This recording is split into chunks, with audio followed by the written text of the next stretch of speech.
Hello बच्चा लोग, कैसे हो आप सब। आई होप आप सब बहुत अच्छे हैं एंड पढ़ाई बहुत अच्छे से चल रहे हैं और वो चैप्टर पढ़ रहे हैं जो बच्चों को बहुत ज्यादा डिफिकल्ट लगता है, बट हम बहुत इजी तरीके से उन पॉइंट्स को देख रहे हैं।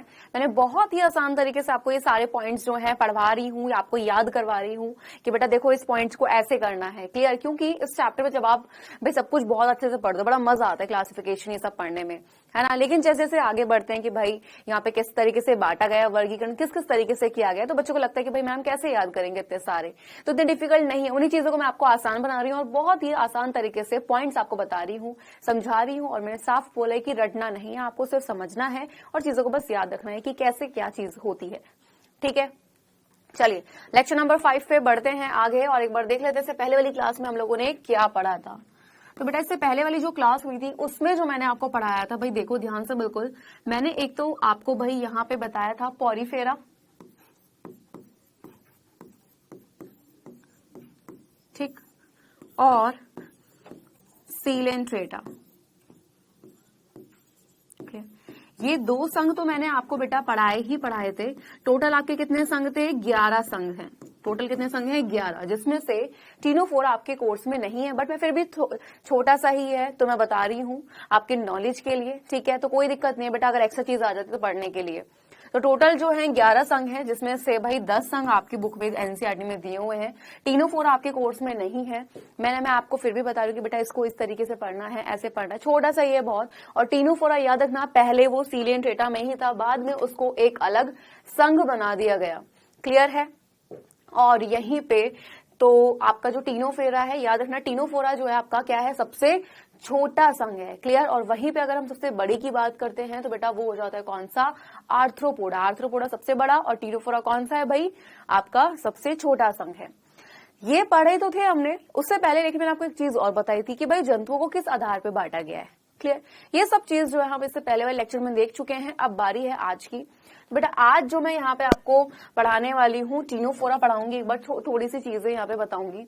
ठीक है, तो टीनोफोरा प्लस आपका प्लेटीहेल्मिन्थीज, एस्केहेल्मिन्थीज एंड एनिलिडा, ये 4 संघ देखेंगे। प्लेटीहेल्मिन्थीज, एस्केहेल्मिन्थीज और एनिलिडा तो आपके कोर्स में है। ये 9th में टीनोफोरा नहीं है, बट मैं फिर भी थोड़ा सा बता रही हूँ आपको क्योंकि बहुत ही छोटा है यार। एंड क्वेज, यानी कि जो हम यहाँ पे 2 संघ आप देखने वाले हैं। ठीक है, टीनोफोरा, प्लेटीहेल्मिन्थीज और नीचे 2 संघ दिए हुए हैं एस्केहेल्मिन्थीज और एनिलिडा, यानी कि टोटल 4 संघ। और इससे पहले वाले लेक्चर में हमने 2 संघ पढ़ लिए थे। ठीक है, और आज हम 4 पढ़ने वाले हैं, यानी कि अब हमारे टोटल 6 संघ हो जाएंगे। तो ये जो 4 संघ आप पढ़ोगे इनसे रिलेटेड कुछ क्वेश्चंस पूछूंगे, बस आपको सिंपल सा है जवाब देना है। ओके, चलिए तो फिर यहीं पे जंतु जगत, जैसे कि आप सबको पता है जंतु जगत में सारे के सारे कैसे हैं? बहुकोशिकीय यूकैरियोट्स। ठीक है, सारे के सारे बहुकोशिकीय यूकैरियोटिक, ठीक है, कोशिका वाले जीवों को रखा गया है इसमें।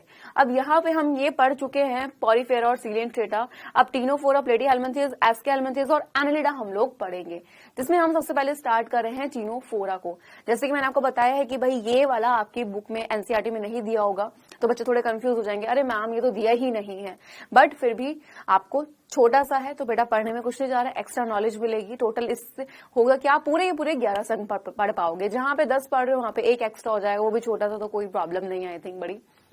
चलिए टीनोफोरा क्या है इसको मैं सिंपल सा जल्दी से खत्म करेंगे, फिर हम आएंगे अपने मेन जल्दी संघों पे।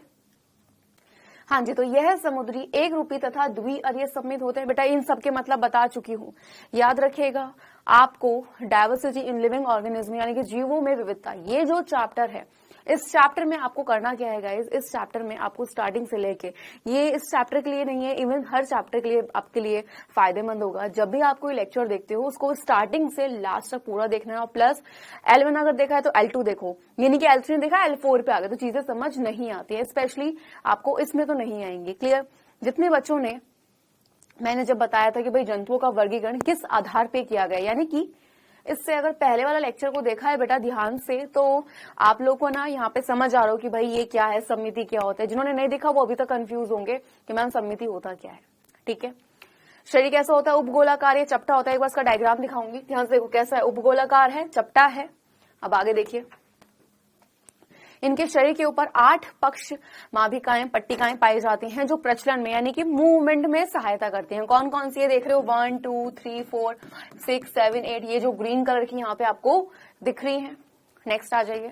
हाँ जी, 3 पॉइंट बिल्कुल क्लियर। टीनोफोरा का नेक्स्ट, इसमें दंश कोशिकाएं नहीं पाई जाती, इसमें साधारणतः 2 संस्पर्शक पाए जाते हैं। देखो हाइड्रा में मिल रही थी, इस तरीके से उसमें निकल रहे थे स्पर्शक, और यहाँ पे क्या मिल रही थी, आपकी दंश कोशिकाएं पाई जा रही थी। लेकिन बेटा किसमें, यहाँ पे आपका नहीं पाया जाएगा। ये देखो 2 स्पर्शक मिल रहे हैं सिर्फ, एक ये रहा और एक उस तरफ है। आ जाइए।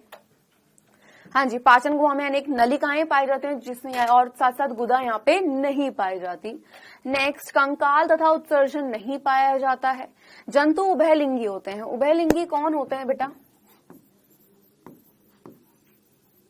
हाँ जी, उभयलिंगी कौन होते हैं, जब नर और मादा, कौन, जब नर और मादा जननांग किसमें भाई, एक ही जीव में उपस्थित हैं, तब हम बोलते हैं कि भाई वो कैसा है, वो है उभयलिंगी। विकास में एक विशेष प्रकार का लार्वा बनता है, विकास जब होता है इसका धीरे धीरे, जिसे हम क्या बोलते हैं, सिलिप्ड लार्वा कह देते हैं। Example Pleurobrachia. ठीक है, ये सिंपल सा, देखो कितने जल्दी से हमने इसको सिर्फ देख लिया। अब आपको ये भी रहेगा टीनोफोरा में कैसे रखे गए, टीनोफोरा का भी आपने देख लिया। ठीक है, नॉलेज में काम आते हैं बेटा ये चीजें, जो बच्चे कॉम्पिटिशन की तैयारी करते हैं उनको भी काम आती है। अब आ जाओ भाई अपना मेन, और ये तो है कोर्स में वो, ठीक है, तो वो है आपका प्लेटी हेलमंथीज। क्लियर, प्लेटी हेलमंथीज। आ जाइए। हाँ जी, संघ प्लेटी हेलमंथीज, यानी कि भाई इस शब्द का प्रयोग सबसे पहले किसने, गिगेनबार्ग ने 1899, किसमें भाई, यहाँ पे 1899 में किया था। और प्लेटी हेलमंथीज शब्द का अर्थ क्या होता है भाई, चपटे क्रमी, या हम बोलते हैं भाई यहाँ पे इसको चपटे क्रमी। क्लियर, क्या बोलते हैं इसको, यहाँ पे हम चपटे क्रमी कहते हैं। तो चपटे क्रमी के रूप में कौन जाना जाता है भाई, प्लेटी हेलमंथीज। नेक्स्ट, इनमें से अधिकांश क्या होते हैं, परजीवी होते हैं, जिसके कारण मनुष्य, पालतू पशु एवं जंगली जंतुओं में विभिन्न प्रकार के रोग उत्पन्न होते हैं। परजीवी, आपको पता है कि भाई परजीवी कौन होता है, जो जीव दूसरे जीव पर क्या होगा, डिपेंड होता है, यानी कि निर्भर होगा। किसके लिए डिपेंड होगा भाई, अपने खाने के लिए, है ना, अपने भाई अगर हम बात करें यहाँ पे पोषण के लिए, तो यहाँ पे अधिकांश जो है, यानी कि ज्यादातर जो जीव होते हैं वो क्या होते हैं, परजीवी होते हैं, यानी कि वो दूसरों पर डिपेंड होते हैं। ओके है, जिसके कारण मनुष्य, पालतू पशु एवं जंगली जंतुओं में विभिन्न प्रकार के क्या करते हैं, रोग उत्पन्न करते हैं। क्लियर, अच्छे से क्लियर है। चलिए नेक्स्ट। हाँ जी, अब इस संघ के जंतुओं में पाए जाने वाले प्रमुख लक्षण कौन से, तो आ जाए फिर यहाँ पे। चलिए, हाँ जी, इस संघ के जंतुओं का शरीर पृष्ठधारी फीते की तरह कैसा होता है, चपटा होता है, इसलिए इन्हें क्या बोलते हैं, चपटे क्रमी भी कहते हैं। बहुत ध्यान से देखो यहाँ पे, आपका बेटा जो प्लेटी हेलमंथीज है, इस शब्द का मतलब ही यही है, चपटे क्रमी या चपटे क्रमी। क्लियर, बिल्कुल मेन पॉइंट यहाँ पे बता दिया गया है। मुख्य लक्षण इसके स्टार्ट यहाँ से होते हैं। तो आ जाइए फटाफट से, पहला पॉइंट तो वैसे भी क्लियर हो ही चुका है ना। चलिए, हाँ जी, तो भाई यहाँ पे क्या बोला गया है कि भाई इस संघ के जंतुओं का जो शरीर है वो कैसा है भाई, यहाँ पे पृष्ठधारी फीते की तरह चपटा होता है, इसलिए इन्हें चपटे क्रमी भी कह देते हैं। क्वेश्चन आता है, ठीक है, आपका कि भाई चपटे क्रमी के नाम से भाई जो है वो कौन जाना जाता है, तो आपको पता होना चाहिए किस संघ के जीव। अब नेक्स्ट, हाँ जी, शरीर द्विपार्श्व समेत व कैसा होता है, त्रिकोरक होता है। अगर बच्चों को याद हो इससे पहले वाले लेक्चर का, तो मैंने आपको बताया हुआ है कि द्विपार्श्व समेत का मतलब क्या है और त्रिकोरक का मतलब क्या है। जिन बच्चों ने तो चीजें पढ़ी हैं उनको तो बहुत अच्छे समझ है, लेकिन जिन्होंने नहीं पढ़ी उनके सर के ऊपर जा रहा है क्या चल रहा है यार ये, है ना। तो एक बार जिन्होंने नहीं देखा इससे पहले वाला लेक्चर, तो प्लीज इसको देख लेना अच्छे से, ताकि चीजें जो है, पॉइंट्स जो है वो क्लियर हो जाए। वापस बता देते हैं एक बार, द्विपार्श्व समेत क्या होता है कि जब जीव का शरीर 2 बराबर भागों में बढ़ जाता है। और त्रिकोरक क्या होता है, त्रिकोरक का मतलब जब यहाँ पे तीनों स्तर पाए जाते हैं, ठीक है, भ्रूणीयावस्था के दौरान, आपका एक्टोडर्म, मेसोडर्म और एंडोडर्म। नेक्स्ट पे आ जाइए। अधिकांश जीव परजीवी हैं, यानी कि भाई यहाँ पे यानी कि होता क्या कि एक जीव है वो दूसरे जीव पर डिपेंड है। परजीवी मैं आपको पहले ही बता चुकी हूँ, परजीवी कौन होता है गाइस, परजीवी होता है जैसे आप हैं, ठीक है, मनुष्य, मनुष्य के सर में क्या होती है, जू होती है। वो क्या करती है भाई, इंसान के सर में अपना पोषण करे, क्या लेके, खून चूस के। तो भाई क्या इंसान मरा, नहीं मरा भाई, उसने उसका अपना क्या किया भाई, उसका खून चूस के अपना पोषण किया है। तो परजीवी होते हैं कुछ इस तरीके के जीव। क्लियर है। तो अधिकांश जीव कैसे होते हैं, परजीवी, यानी कि सिंपल बहुत शब्दों में कि दूसरों पे डिपेंड है। क्लियर है, यानी दूसरों से अपना पोषण लेते हैं। किंतु कुछ जंतु जैसे प्लैनेरिया स्वतंत्र जीवी तथा कुछ जंतु लिवर फ्लूक, फीता कृमि आदि क्या होते हैं, परजीवी होते हैं। आ जाइए, इनमें पोषक के शरीर से चिपकने के लिए क्या मिलता है भाई, मुख के चारों ओर चूषक तथा कांटे पाए जाते हैं। एक बार इसका ना डायग्राम देख लो पहले ध्यान से, ताकि चीजें क्लियर हो जाए, बहुत ध्यान से। हाँ जी, ये आपका प्लैनेरिया है, ठीक है, आपका लिवर फ्लूक और आपका टेपवर्म। क्लियर है बिल्कुल। डायग्राम देखिए ध्यान से, डायग्राम, यहाँ पे डायग्राम देखोगे तो चीजें पॉइंट क्लियर हो जाएंगे बिल्कुल। अब आ जाओ आगे। हाँ जी, क्लियर। चलो नेक्स्ट, इस संघ के जंतुओं में उत्सर्जन क्रिया ज्वाला कोशिका द्वारा होती है। क्वेश्चन आता है बेटा, यहाँ से क्वेश्चन ऐसे नहीं आता कि भाई आपको पूरा ही बताना है। यहाँ से क्वेश्चंस कैसे आते हैं, यहाँ से जो क्वेश्चंस आते हैं वो इस तरीके से आते हैं जैसे कि मैंने आपको बताया कि भाई चपटे कृमि के नाम से कौन जाना जाता है। साथ ही साथ भाई यहाँ पे ज्वाला कोशिकाओं जो है भाई किस में पाई जाती है, इस तरीके से आपका क्या होता है गाइस, वहां पे क्वेश्चन होता है। तो इस संघ के जो जंतु है, उत्सर्जन क्या होता है बेटा, उत्सर्जन होता है शरीर से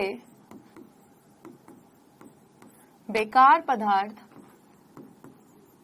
ठीक है, बेकार पदार्थ या पदार्थों को बाहर निकालना। क्लियर है, क्या है, शरीर से बेकार पदार्थों को बाहर निकालना आपका उत्सर्जन होता है। तो यहाँ पे यानी कि जो आपके प्लेटीहेल्मिन्थीज में आते हैं, इस संघ के जो जंतु होते हैं उनमें जो उत्सर्जन क्रिया है, ठीक है, उनमें वो किसके द्वारा हो रही है, ज्वाला कोशिकाओं के द्वारा हो रही है। क्लियर है, चलिए आगे आए। हाँ जी, नेक्स्ट क्या आ जाता है भाई, यहाँ पे इस संघ के जंतुओं में रक्त परिसंचरण तंत्र, ठीक है, श्वसन तंत्र तथा कंकाल तंत्र जो होते हैं वो यहाँ पे नहीं पाए जाते हैं। यानी कि इस संघ के जो जंतु होते हैं उनमें रक्त परिसंचरण तंत्र हो गया, यानी रक्त का पूरे शरीर में क्या होना, प्रवाह होना, श्वसन तंत्र हो गया, और कंकाल तंत्र क्या नहीं होते हैं भाई, यहाँ पे नहीं पाए जाते। ओके, हाँ जी, नर व मादा जनन एक ही जंतु के शरीर में पाए जाते हैं, और ये चीज मैं बता चुकी हूँ, इसको बहुत अच्छे से नोट डाउन कर लो। जब क्या होता है, जब नर और मादा जननांग जो होते हैं, क्लियर है, वो किसमें भाई, जब एक ही जीव में मिलते हैं, किसमें, एक ही जीव में जब मिलते हैं। क्लियर। तो ऐसे जीव यानी कि जब नर और मादा जननांग एक ही जीव में मिल रहे हैं तो हम ऐसों को क्या बोलते हैं। फॉर एग्जाम्पल ये एक जीव है, इसमें नर जननांग भी, इसमें मादा जननांग भी, मैंने ये सिर्फ एक्सप्लेन के लिए, समझने के लिए, तो ऐसों को हम बोल देते हैं क्या, द्विलिंगी या उभयलिंगी। ठीक, यानी कि जब जीव के शरीर में एक या एक यानी कि भाई एक से जब क्या होते हैं, ज्यादा जननांग मिलते हैं, यानी कि भाई नर और मादा यानी कि दोनों मिलेंगे, सिंपल। अब बात आती है कि जब, लिख लो इसको, जब नर और मादा जननांग, ठीक है, किसमें, अलग अलग, ठीक है, किसमें बेटा, अलग अलग जीव में पाए जाते हैं, ऐसा को हम बोलते हैं एक लिंगी की। भाई एक जीव में एक ही लिंग की उपस्थिति है। ठीक है, ये दो थे भाई, इसमें नर है, इसमें मादा है। तो इस प्रकार से जब अलग अलग जीवों यानी कि भाई जो आपका जब एक जीव है, अगर उसमें एक ही जीव में दोनों नर और मादा जननांग मिल रहे हैं, क्लियर, क्या मिल रहे हैं गाइस यहाँ पे, जब नर और मादा जननांग मिल रहे हैं तब हम उसको बोल देते द्विलिंगी या उभयलिंगी। और जब आपका बेटा अलग अलग मिलते हैं कि एक में तो नर जननांग है, एक में मादा जननांग है, तो ऐसे को हम बोल देते हैं एक लिंगी। ठीक है, वापस समझ लो एक बार जल्दी से, उभयलिंगी या द्विलिंगी एक ही वर्ड है। जब एक जीव के अंदर दोनों लिंग उपस्थित होते हैं, वहां पे नर भी है, वहां पे मादा भी है, तो ऐसे को बोलते हैं द्विलिंगी या उभयलिंगी। और जब एक जीव में केवल एक ही लिंग की उपस्थिति होती है, या तो वो नर होता है या वो वहां पे मादा होगा, तो ऐसे को हम बोल देंगे एकलिंगी। खत्म। क्लियर? आ जाइए। अब जब यहाँ पे क्या बोला कि भाई नर और मादा जनन अंग जो है वो एक ही जंतु के शरीर में पाए जाते हैं, यानी कि ये कैसे हो जाएंगे? उभयलिंगी या द्विलिंगी हम इनको कह देंगे। एग्जाम्पल क्या है? प्लैनेरिया, फैशियोला या लिवर फ्लूक, फीताक्रमी या टीनिया तथा आपका शिस्टोसोमा, ये इसके एग्जाम्पल हैं। ओके है, एग्जाम्पल मैं दिखा चुकी हूं आपको। चलिए नेक्स्ट आ जाता है आपका संघ निमेटोडा या एस्केहेलमिंथेस। आ जाइए फटाफट से। हाँ जी, सबसे पहला इनका शरीर लंबा, बेलनाकार, धागेनुमा व दोनों सिरों पर नुकीला होता है। सबसे पहली चीज, इसमें मैं इसका डायग्राम आपको दिखाऊंगी। हाँ जी, देख लिया डायग्राम। ये है आपका एस्कैरिस, जिसमें ये है नर और ये वाला है मादा, और यहाँ पे आपका व्यूचेरिया। ठीक, चलिए एस्कैरिस तो आप सबके लिए बिल्कुल अच्छे से होगा। एक बार बहुत ध्यान से इसकी संरचना देख लो। हम एक एक पॉइंट को देखेंगे और यहाँ पर आगे बढ़ते जाएंगे। चलिए, सबसे पहला पॉइंट था कि भाई इनका शरीर लंबा होता है, बेलनाकार है, धागेनुमा और दोनों सिरों पर नुकीला होता है। डायग्राम ध्यान से देखो, क्या ये लाइन सही नहीं है? बिल्कुल सही है। दोनों सिरों से कैसा दिख रहा है बेटा? इस ऐसा लग रहा है नुकीला सा और बिल्कुल लंबे धागे जैसा बेलनाकार सा है। ठीक, बिल्कुल ठीक है पहला पॉइंट। सेकंड पे आ जाए। हाँ जी, क्या बोल रहे हैं भाई सेकंड पे? तो भाई खंड नहीं होते हैं। ठीक है, देखो एक चीज होती है कि भाई ये इस तरीके से है, मैंने इसको बांट दिया इस तरीके से खंडों में, खंडों में बढ़ गया, एक ये रहा, एक ये रहा, ये रहा, ये रहा। लेकिन इनमें अगर आप देखोगे क्या यहाँ पे खंड बने हुए हैं? खंडों में बटा नहीं, देखो बिल्कुल प्लेन है। क्लियर? तो ये क्या होते हैं भाई? यहाँ पे खंड नहीं होते हैं। This is clear. चलिए नेक्स्ट, शरीर पर चमकदार क्यूटिकल का क्या मिलता है? आवरण होता है। इनकी देह गुहा को हम क्या बोल देते हैं? कूट सिलोम कहते हैं। इसमें ऊतक पाए जाते हैं। नेक्स्ट, त्रिस्तरीय है, यानी कि भाई तीनों स्तर मिल रहे हैं। द्विपार्श्व सम्मित है, और साथ ही साथ भाई यहाँ पे इनके शरीर में कूट गुहा होती है। ये पॉइंट हमारा ऑलरेडी हो चुका है। नेक्स्ट, पाचन तंत्र कैसा होता है भाई? इनमें विकसित होता है, लेकिन अन्य अंग तंत्र, श्वसन एवं रुधिर परिसंचरण तंत्र पूर्णतः विकसित नहीं होते हैं। यानी कि सिर्फ जो विकसित तंत्र मिल रहा है वो कौन सा मिल रहा है गाइस? यहाँ पे वो सिर्फ हमारा कौन सा वाला भाई? पाचन तंत्र ही पाया जा रहा है। क्लियर? बाकी जितने भी अन्य अंग तंत्र हैं, चाहे श्वसन हो, रुधिर परिसंचरण तंत्र, ये पूरी तरीके से विकसित नहीं होते हैं। क्लियर? हाँ जी, तो एक बार हम ध्यान से सुनना बेटा, सारे हम पढ़ेंगे बहुत ध्यान से, रिवीजन भी लेंगे लास्ट में, क्योंकि यहाँ पे अगर बात की जाए इस वाले की तो इसमें बच्चों को काफी लगता है कि मैम ये याद नहीं होंगे, याद कैसे होंगे, मैम एग्जाम्पल कैसे याद करें, संघ के नाम कैसे याद करें, बहुत डिफिकल्ट है। तो मैं आपको एक सिंपल एक चीज बोलूंगी, तो जो हमने चार्ट स्टार्टिंग में देखा था, एक चीज देख लो जल्दी से, ये ना आपके नॉलेज के लिए रहेगा बेटा। एग्जाम टाइम पे हम लोग रिवीजन करते हैं, ठीक है? अब ध्यान से देखना, मैं आपको एक छोटी सी ट्रिक बताती हूँ।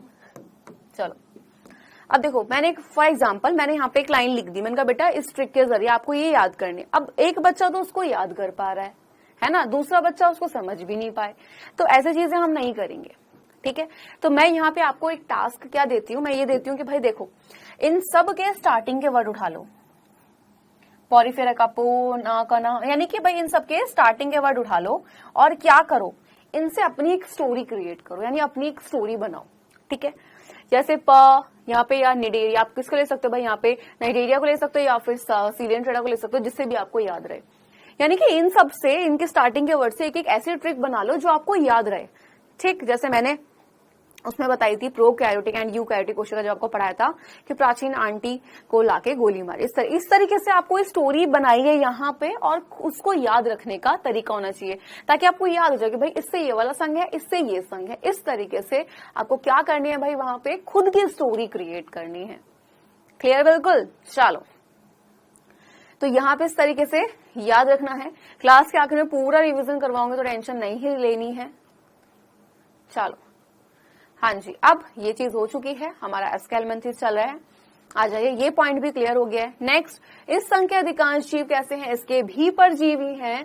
कुछ जीव मिट्टी व जल में रहते हैं। ये मनुष्य में बहुत से रोग उत्पन्न करें, उदाहरण एस्कैरिस या गोल कृमि, फाइलेरियल कृमि, सूत्र कृमि व हुकवॉर्म या पिन कृमि। क्लियर है? डायग्राम आप देख चुके हो लक्षणों के साथ साथ। नेक्स्ट आता है एनेलिडा।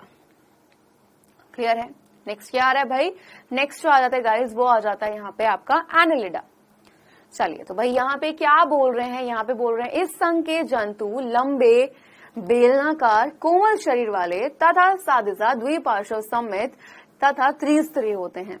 अभी मैं वापस बोल रही हूँ, जितने बच्चों को इन वर्ड्स में प्रॉब्लम आ रही है कि मैम ये द्विपार्श्व सममित क्या है, मैम ये त्रिस्तरीय क्या है, प्लीज इससे पहले वाले लेक्चर को जाके बहुत ध्यान से देखो, समझोगी क्या है, क्योंकि उसमें मैंने ये सारे वर्ड बताए हुए हैं।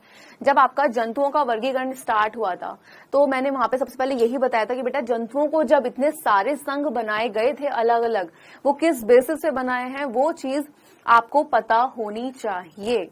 क्लियर है? तो सबसे पहले मैंने वही बताया था कि बेटा संगठन का स्तर, आपकी समिति क्या है, इस तरीके से मैंने वहां पे पॉइंट्स को लिखवाया था। तो वो जितने भी पॉइंट्स हैं वो आपको बहुत अच्छे समझ आने चाहिए। वो समझ नहीं आएंगे तो आगे जितने भी संघ पढ़ोगे आपको लगेगा कि भाई अरे मैम आ जाएंगे, पढ़ लेंगे, इसको छोड़ देंगे, तो छोड़ दोगे तो आपका ही नुकसान है। क्लियर?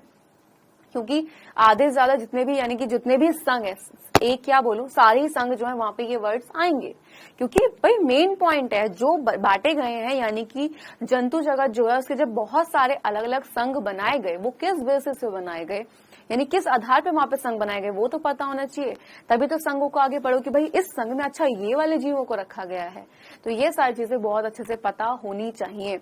और बेटा अगर हम हर लेक्चर में इन्हीं वर्ड्स का मतलब समझते रहेंगे, आप सोचोगे मैम दोबारा क्यों नहीं बताया, तो बेटा अगर हम लेक्चर में इन वर्ड्स का मतलब बार बार जानेंगे, क्योंकि बार बार रिपीट होंगे, और हर लेक्चर में अगर हम बार बार जानेंगे तो बेटा सारा लेक्चर तो इसी में निकल जाएगा। ठीक, तो पॉइंट क्लियर है? एक बार डायग्राम देखेंगे फिर हम इसके पॉइंट्स को यहाँ पे देखेंगे।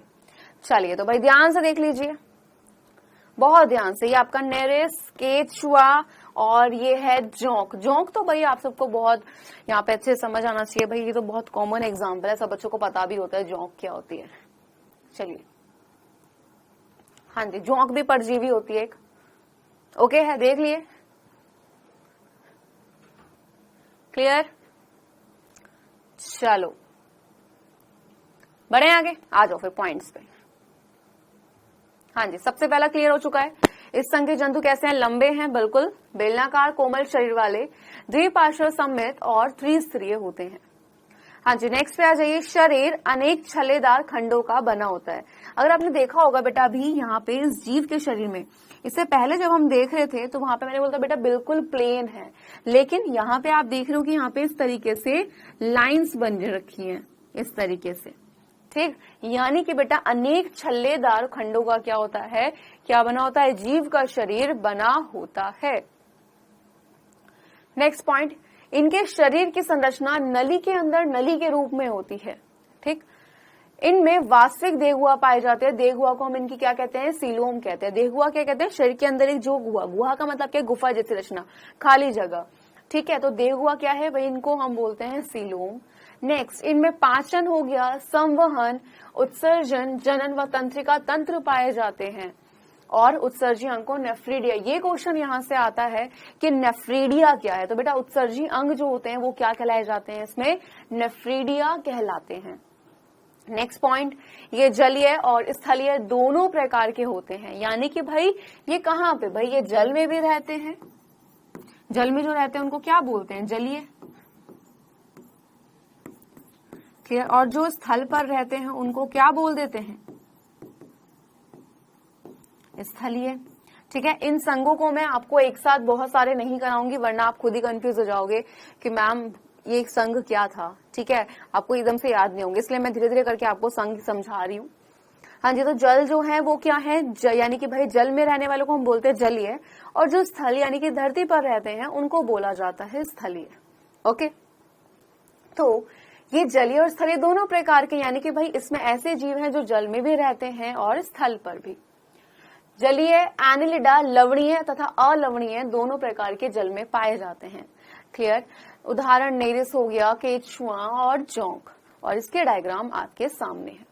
क्लियर? तो आज तो मैं आपको यही संघ कराने वाली हूँ, क्योंकि मुझे पता है इसमें भी आधे बच्चे थोड़ा घूम जाते हैं कि मैम कैसे है, क्या है, बट फिर भी एक बार रिवीजन लेंगे, क्योंकि आपको पता है कि जब मैं पूरा टॉपिक पढ़ाती हूँ उसके बाद एक बार रिवीजन जरूर कराती हूँ, वो बहुत ज्यादा क्या होता है, जरूरी होता है। क्योंकि क्लियर अच्छे से। चलिए तो रिवीजन लेंगे, आ जाए फिर आगे एक बार। हाँ जी, तो भाई यहाँ पे अब हम लेने वाले हैं, तो जो हमने 4 संघ देखे हैं, एक पॉइंट समझ लीजिए, 4 संघ देखे हैं, ठीक। आपका नंबर 1 जो था गाइज यहाँ पे वो था कौन सा वाला, टीनोफोरा का।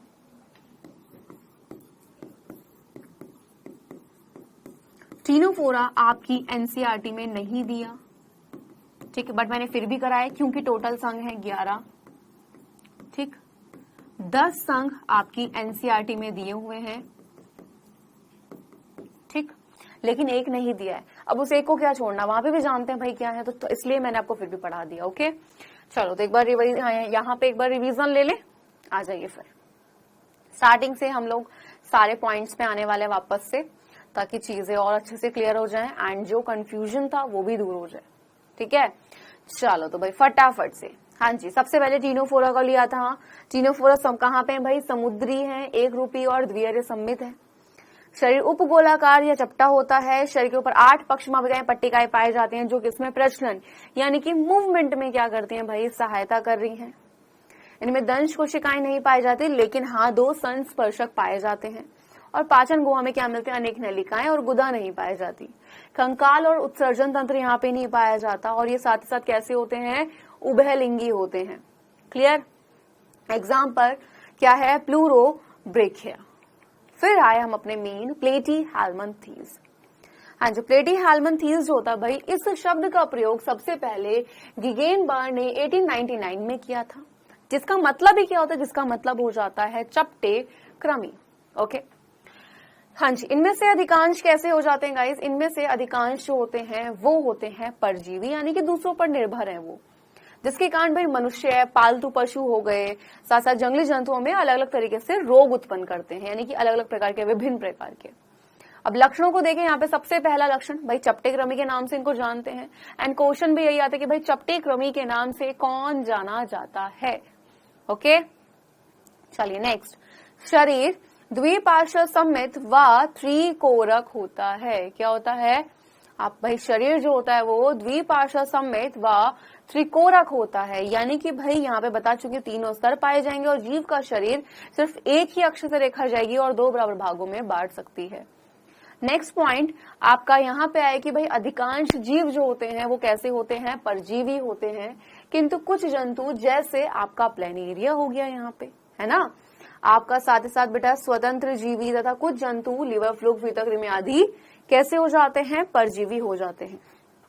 इनमें सबसे पहली चीज आपको सारे के सारे जितने भी संघ हैं यहाँ पे, उन सबके आपको जो मेन एग्जाम्पल हैं वो बहुत अच्छे से पता होना चाहिए। जैसे अगर यहाँ पे अभी एग्जाम्पल आएंगे, मैं बताऊंगी कौन सा एग्जाम्पल इंपॉर्टेंट है, यानी कौन सा उदाहरण इंपॉर्टेंट है, वो सारी चीजें पता रखनी है। और प्लस बहुत अच्छे से आपको पता होना चाहिए टोटल कितने संघ है, एक एक संघ का आपको नाम पता होना चाहिए, प्लस साथ साथ आपको क्या पता होना चाहिए, आपको ये पता होना चाहिए कि भाई अगर ये संघ है इसकी खासियत क्या है।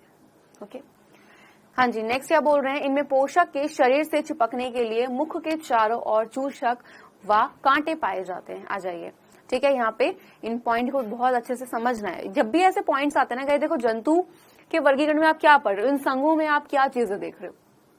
यहाँ पे आप देख रहे हो कि भाई जीवों को कैसे कैसे बांटा गया है, क्या उनके लक्षण थे। इमेजिन करो यार कि ऐसा जीव होता होगा, अच्छा इस तरीके से होते हैं। ये बहुत इंटरेस्टिंग है, बोरिंग नहीं होता है, बल्कि बच्चों को लगता है बट बोरिंग नहीं होता है। इस संघ के जंतुओं में उत्सर्जन क्रिया, उत्सर्जन क्रिया क्या होती है, शरीर से बेकार पदार्थों को बाहर निकाल देना, ठीक है, वो क्या होती है, उत्सर्जन क्रिया कहलाई जाती है।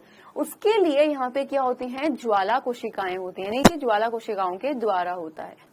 ओके हाँ जी, नेक्स्ट है, इस संघ के जंतुओं में रक्त परिसंचरण तंत्र, श्वसन तंत्र और कंकाल तंत्र यहाँ पे नहीं पाए जाते हैं।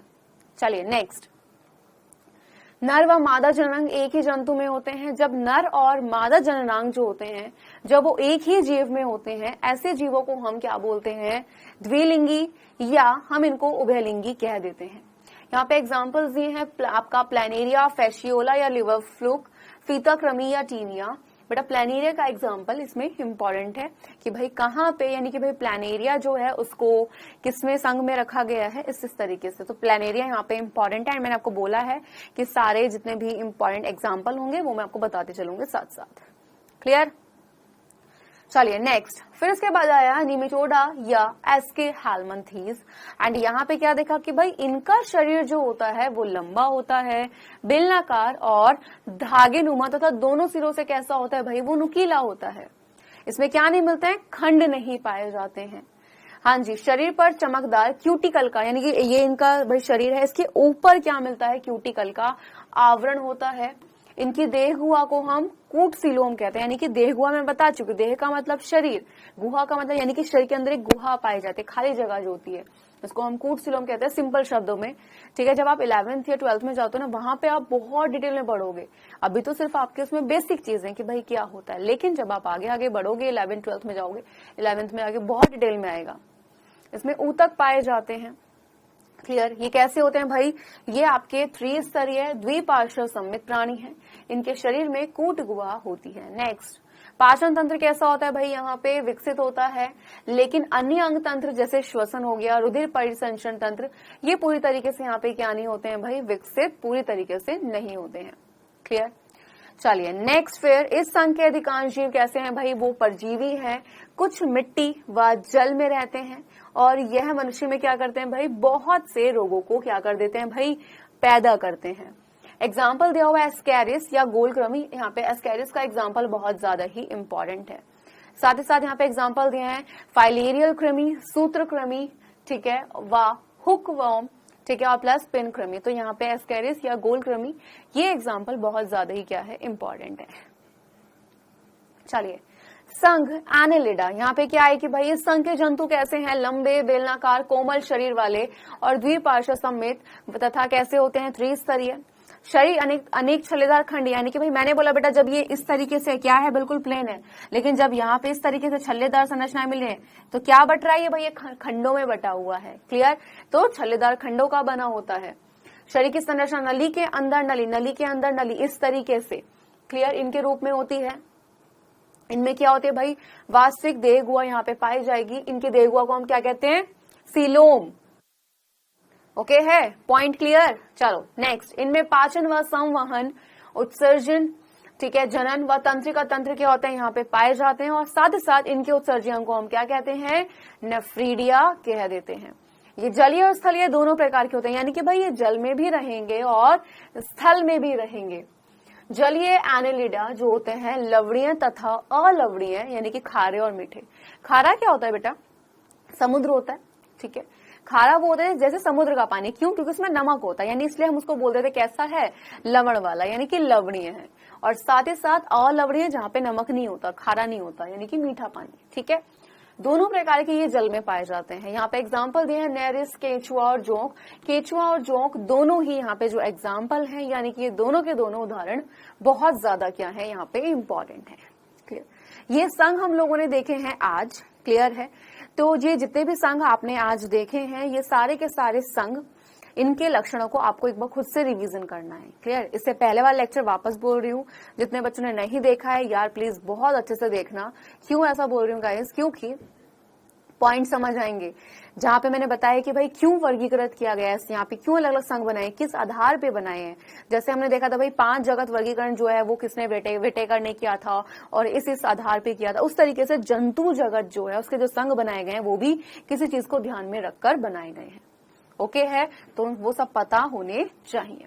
चलिए फिर आ जाइए OMR यानी कि 1 मिनट रिवीजन। क्या देखें भाई हमने आज, जंतु जगत के कुछ संघ।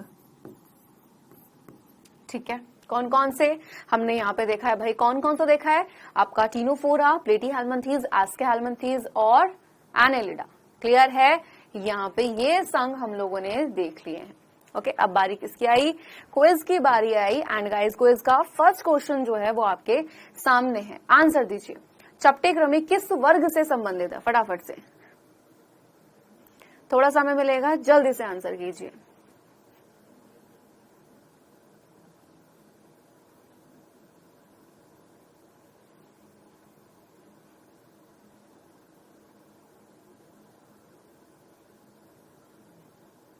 जल्दी से।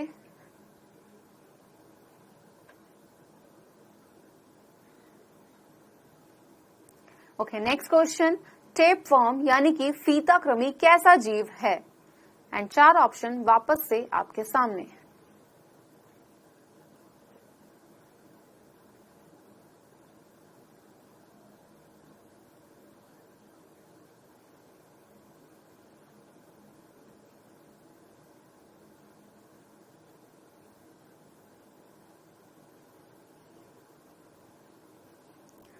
चलो फर्स्ट वाले पे आ जाइए। यहाँ पे था बेटा चपटेक्रमी किस वर्ग से संबंधित है?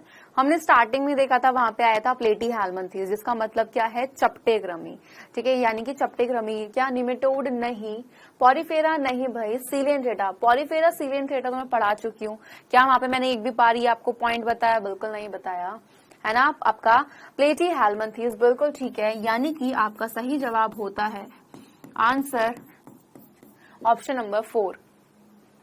नेक्स्ट, टैप वर्म यानी कि फीताकृमि जो है वो कैसे जीव हैं? क्या स्वयपोषी हैं? नहीं भाई, स्वयपोषी तो वो होते हैं जो अपना खाना खुद से बनाते हैं और जिनमें क्लोरोफिल मिलता है। और भाई जो पौधे होते हैं वो अपना खाना खुद से बनाते हैं। क्लियर। नेक्स्ट यहाँ पे आ जाता है भाई परपोषी। बिल्कुल ठीक है, परपोषी जो होते हैं इसमें बहुत सारी विधियां आती हैं, इसी में आपका आ जाता है परजीवी भी। ठीक है, परपोषी जो होता है बेटा इसकी बहुत सारी विधियां होती हैं, जैसे परजीवी हो गया आपका, पूर्ण जैविक, इस तरीके से होती हैं। ठीक है, पूर्ण जैविक वगैरह। तो यहाँ पे परपोषी कौन है? जो दूसरों पर निर्भर है। और परजीवी कौन होता है? जो दूसरों पर निर्भर होता है। इसी में ये विधि आती है, यानी कि आंसर हमारा सेकंड वाला ठीक है। मृतपोषी नहीं होगा, क्योंकि मृतपोषी कौन होते हैं भाई? मृतपोषी तो वो होते हैं जो भाई मरे सड़े गले इन सब से क्या करते हैं? अपने भोजन को लेते हैं। क्लियर है। चलिए, इनमें से कोई नहीं गलत। आंसर क्या है गाइस? Option number 2। क्लियर है बिल्कुल। चलिए, तो यहाँ पे आप सारे पॉइंट्स को बहुत अच्छे तरीके से देख चुके हो कि भाई कौन सा क्या है। क्लियर। क्विज के क्वेश्चन बहुत अच्छे से अटेम्प्ट किया करो, क्योंकि जब आप क्लास में टॉपिक को ध्यान से पढ़ते हो तो यहाँ पे आप अच्छे से अटेम्प्ट कर पाओगे। और प्लस ऐसा क्यों बोल रही हूँ, क्विज के क्वेश्चन इंपॉर्टेंट होते हैं। तो वो दोनों क्वेश्चन हो चुके हैं। अब एक चीज यहाँ पे देख लीजिए, क्वेश्चन जैसे कि भाई यहाँ पे आपके क्वेश्चन कैसे बनते हैं, अंतर बहुत अच्छे से यहाँ पे आते हैं कि भाई अंतर की, फॉर एग्जांपल आपको बोल दिया कि भाई ये बताओ प्लेटीहेल्मिन्थेस और एस्केहेल्मिन्थेस में क्या अंतर है, यानी कि दो अंतर पूछ रहे थे कि प्लेटीहेल्मिन्थेस एस्केहेल्मिन्थेस में अंतर बताओ। फिर यहाँ पे साथ ही साथ आपको पता होने चाहिए उदाहरण। ठीक है, वो पूछ रहे थे कि भाई फॉर एग्जांपल जौंक को दे दिया, पूछ रहे कि बताइए जौंक किसका एग्जांपल है, इस तरीके से हो गया। क्लियर। उदाहरण आपको यहाँ पता होना चाहिए। सारे के सारे संघ जो है, संघ के नाम, ये बहुत अच्छे से आपको पता होना चाहिए। स्पेशली आपको ये भी पता होना चाहिए कि कितने संघ हैं टोटल। क्लियर, ये बहुत अच्छे से पता होना चाहिए टोटल कितने संघ हैं। साथ ही साथ सबसे बड़ा संघ कौन सा है। क्लियर, सबसे बड़ा संघ। साथ ही साथ यहाँ पे आपको ये पता होना चाहिए कि अगर सबसे बड़ा संघ ये है तो सबसे छोटा संघ कौन सा है। ओके, ये चीजें पता होनी चाहिए। इनमें इनकी खासियत है बेटा, और खुद से अपनी एक स्टोरी क्रिएट करने, ताकि सारे संघों के नाम जो हैं वो आपको बहुत ही अच्छे से, बहुत ही आसान तरीके से याद हो जाएं। तो अंतर सभी पता होना चाहिए। ठीक है, उदाहरण पता होना चाहिए हर संघ के, जो मैं इंपॉर्टेंट बताती हूँ। संघों के नाम तो सारे याद ही करने हैं। साथ ही साथ आपको ये भी याद करना है कि भाई कि टोटल कितने संघ हैं, टोटल कितने संघ है, सबसे बड़ा संघ कौन सा है, सबसे छोटा संघ कौन सा है। ये सारी चीजें इस तरीके से आपको क्या करनी है, बहुत अच्छे तरीके से याद रखनी है। क्लियर है। और प्लस एक चीज और, हर संघ की कुछ विशेषताएं, जैसे अभी ज्वाला कोशिकाएं, हमने बोला भाई इसमें उत्सर्जक नेफ्रिडी है, तो कोश आपको पता होना चाहिए भाई नेफ्रिडी किसका उत्सर्जक है। तो हर संघ की कुछ ना कुछ विशेषता है, ये चीज ध्यान में रखनी है। क्लियर है।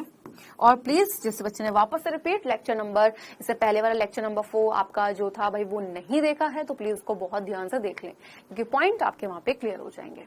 ओके, OMR यानी कि 1 मिनट रिवीजन हो चुका है। क्विज की आपकी भाई खत्म हो चुकी है, नहीं क्विज की बारी भी गई, आपका क्विज पूरा हो गया है। दोनों क्वेश्चन हम लोगों ने अच्छे से देखे।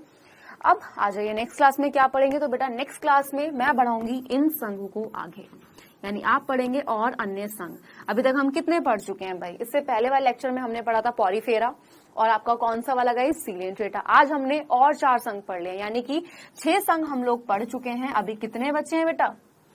कितने? अभी आपके यहाँ पे 5 और बचे हैं, और जब लास्ट वाला पढ़ोगे तो वहां पे उसको भी अलग वर्गों में बांटा गया है।